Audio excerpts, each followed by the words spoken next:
Welcome to our journey through one of history's most dramatic chapters, the Crusades, a tale of faith, power, and conflict that shaped the course of history.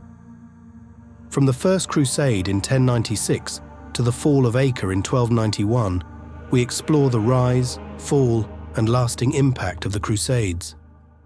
Join us as we delve into the lives of the key figures, the battles fought, and the world forever changed by these epic struggles. The rise of the Crusades. To understand the Crusades, we must first understand the world of the 11th century. The Byzantine Empire, once the eastern bastion of Christendom, was under threat from the Seljuk Turks. Meanwhile, Western Europe was emerging from the Dark Ages, with a newly invigorated sense of piety and military might. The Seljuk Turks had made significant inroads into Byzantine territory, culminating in the Battle of Manzikert in 1071, where the Byzantine army suffered a devastating defeat. This loss left the Byzantine Empire vulnerable and desperate for help from the West. In Western Europe, the Christian Church was experiencing a revival of religious fervor. The Gregorian reforms had strengthened the papacy, and the idea of pilgrimage to holy sites, particularly Jerusalem, was gaining popularity. The concept of a holy war to reclaim these sites from Muslim control began to take shape. In 1095, Pope Urban II issued a call to arms that would change the course of history. Speaking at the Council of Clermont, Urban urged the Knights of Europe to take up the cross and embark on a holy mission to reclaim Jerusalem. Urban's speech ignited a fervor that spread throughout Europe. Thousands of knights and peasants alike took up the cross, symbolizing their commitment to the cause. The promise of spiritual rewards, including the absolution of sins, was a powerful motivator. The First Crusade was born out of this fervor, and its leaders included prominent figures such as Godfrey of Bouillon, Raymond IV of Toulouse, and Bohemond of Taranto. These men would lead a diverse and often unruly army on a perilous journey to the Holy Land. The First Crusade. The First Crusade was a monumental undertaking, marked by both triumph and tragedy. The journey to the Holy Land was fraught with challenges, including harsh terrain, limited supplies, and hostile forces. As the Crusaders marched through Europe, they left a trail of destruction in their wake. In many instances, they attacked Jewish communities, motivated by a mixture of religious zeal and the desire for wealth. These attacks, often referred to as the Rhineland massacres, resulted in the deaths of thousands of Jews. In 1097, the Crusaders reached the walls of Nicaea, a key city in the hands of the Seljuk Turks. After a protracted siege, the city fell, marking the first major victory of the Crusade. However, the Crusaders' victory was marred by violence and looting. The Crusaders then marched on to Antioch, another crucial stronghold. The siege of Antioch was a brutal and desperate affair, characterized by starvation, disease, and fierce battles. After months of hardship, the Crusaders managed to capture the city in 1098. The fall of Antioch did not bring relief. The Crusaders faced an immediate counterattack by a large Muslim army. Surrounded and outnumbered, they held out through sheer determination and the belief that divine intervention was on their side. Finally, in 1099, the Crusaders reached Jerusalem. The siege of Jerusalem was marked by extreme brutality. After a month-long siege, the Crusaders breached the city's walls and launched a frenzied assault. The streets of Jerusalem ran red with blood as the Crusaders took their vengeance on the Muslim and Jewish inhabitants. The capture of Jerusalem marked the zenith of the First Crusade. The Crusaders established several Crusader states, including the Kingdom of Jerusalem, the County of Edessa, the Principality of Antioch, and the County of Tripoli. These states would serve as the focal points of Christian power in the Holy Land for nearly 2 centuries. The Second Crusade. The success of the First Crusade was not to be repeated. The Second Crusade was called in response to the fall of Edessa, the first Crusader state to be established and the first to be lost. This loss shocked the Christian world and prompted a new call to arms. King Louis VII of France and Emperor Conrad III of Germany led the Second Crusade.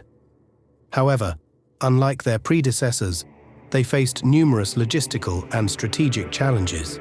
The journey to the Holy Land was plagued by miscommunication, supply shortages, and constant attacks from the Seljuk Turks. The Crusaders' attempt to capture Damascus ended in disaster. After a failed siege, they were forced to retreat, marking the end of the Second Crusade. While the Christian states were struggling, a new leader was rising in the Muslim world. Saladin, a Kurdish warrior, united the Muslim territories of Egypt and Syria. His leadership and vision set the stage for a renewed Muslim effort to reclaim the Holy Land. In 1187, Saladin achieved a decisive victory at the Battle of Hattin, where he captured or killed much of the Crusader army. This victory allowed him to recapture Jerusalem, a momentous event that sent shockwaves through Christendom. Saladin's chivalry and leadership made him a legendary figure, respected by both Muslims and Christians. His recapture of Jerusalem prompted the Third Crusade, one of the most famous and storied of all the Crusades. The Third Crusade. The Third Crusade brought together some of the most renowned monarchs of the time: Richard the Lionheart of England, Philip II of France, and Emperor Frederick Barbarossa of the Holy Roman Empire. Their goal was to reclaim Jerusalem from Saladin. The Crusaders achieved several notable victories, including the capture of the strategically important city of Acre. Richard the Lionheart's military prowess earned him a reputation as one of the greatest warriors of the age. Despite their successes, the Crusaders were unable to recapture Jerusalem. The conflict ended with the Treaty of Jaffa, which allowed Christian pilgrims access to holy sites, but left Jerusalem under Muslim control. The Third Crusade is remembered for its epic battles and the respect between Richard and Saladin. The Fourth Crusade. The Fourth Crusade was intended to conquer Muslim-controlled Jerusalem through Egypt. However, a series of political and financial mishaps diverted the Crusaders to Constantinople, the heart of the Byzantine Empire. In 1204, the Crusaders sacked Constantinople, a Christian city, in one of the most controversial and tragic episodes of the Crusades. This betrayal deepened the schism between Eastern and Western Christianity and weakened the Byzantine Empire irrevocably. The Fourth Crusade marked a significant low point in the history of the Crusades. It highlighted the complexities and contradictions of the Crusader movement, where religious ideals were often overshadowed by political and economic ambitions. The decline of the Crusades. The enthusiasm and unity that characterized the early Crusades began to wane in the 13th century.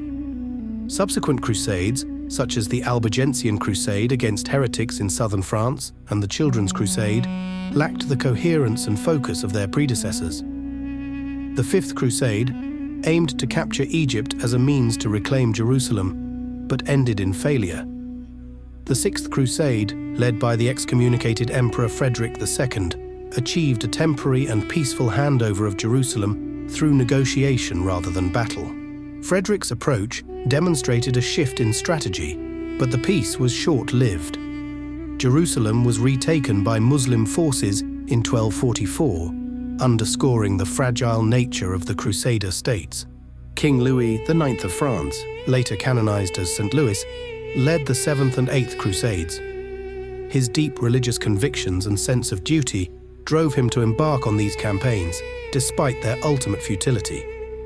The Seventh Crusade ended in disaster when Louis was captured by the Egyptians.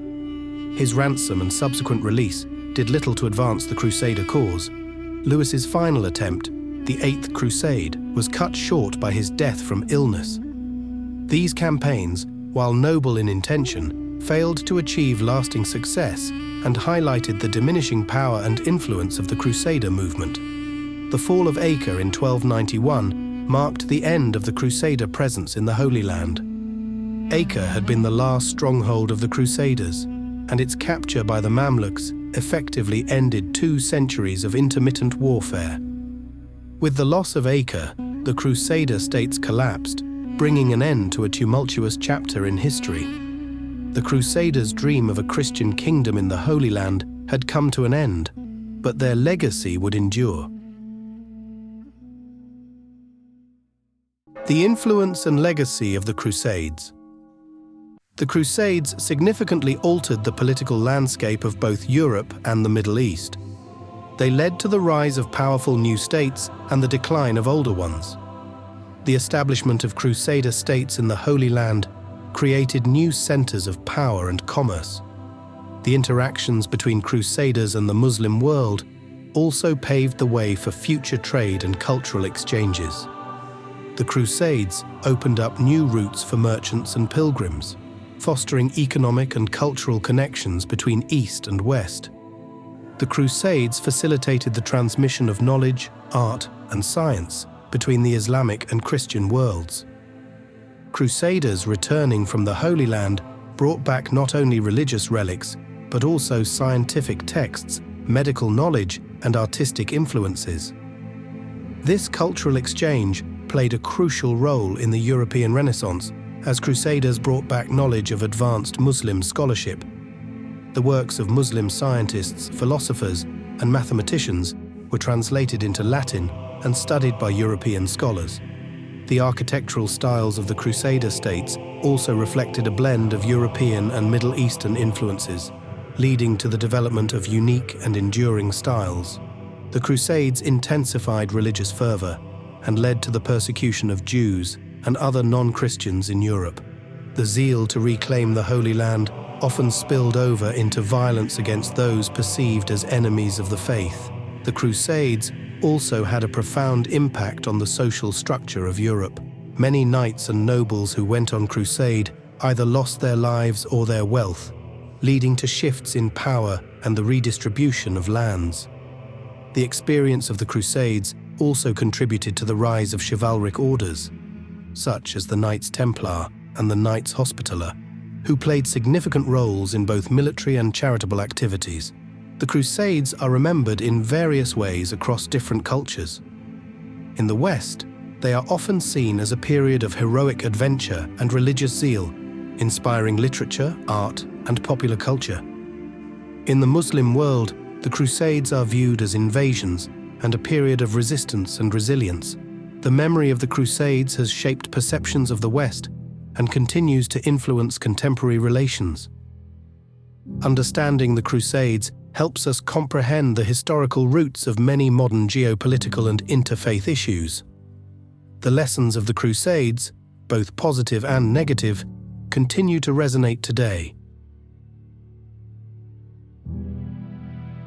Join us next time as we continue to explore the intricate tapestry of our shared human history. Thanks for watching. Until next time.